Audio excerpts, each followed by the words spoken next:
Largaron el premio especial expresidentes del Jockey Club del Paraguay. Sale decididamente a enseñar el camino al participante número 4, Never Again, pequeña ventaja sobre el 2, Quinteto de Oro. En la tercera ubicación se desempeña el participante número 8, As de Oro. Cuarto viene accionando el 6, 8 el negro. En la quinta ubicación por fuera lo viene haciendo el participante número 7, muy tremendo. Más atrás se desempeña el 5, sensacional.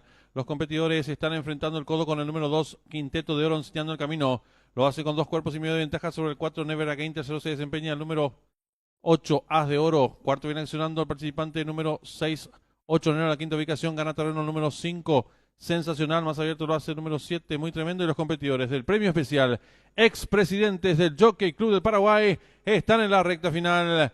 Últimos 400 metros para el disco número 2, Quinteto de Oro, intenta la disparada, lo hace con 2 cuerpos y medio de ventaja sobre el número 5, sensacional. Abierto se desempeña el número 8, As de Oro, descuenta ya los últimos 250 metros para el disco, el número 2, Quinteto de Oro, retira el cuerpo y medio de ventaja sobre el número 5, sensacional, que va en su búsqueda. En la tercera ubicación se desempeña el participante número 8, As de Oro, descuenta ya los últimos 100 metros para el disco, domina por fuera el número 5, sensacional, cuerpo y medio de ventaja sobre el 2, Quinteto de Oro, pocos metros para el disco, el 5, sensacional, y Arnaldo Portillo, varios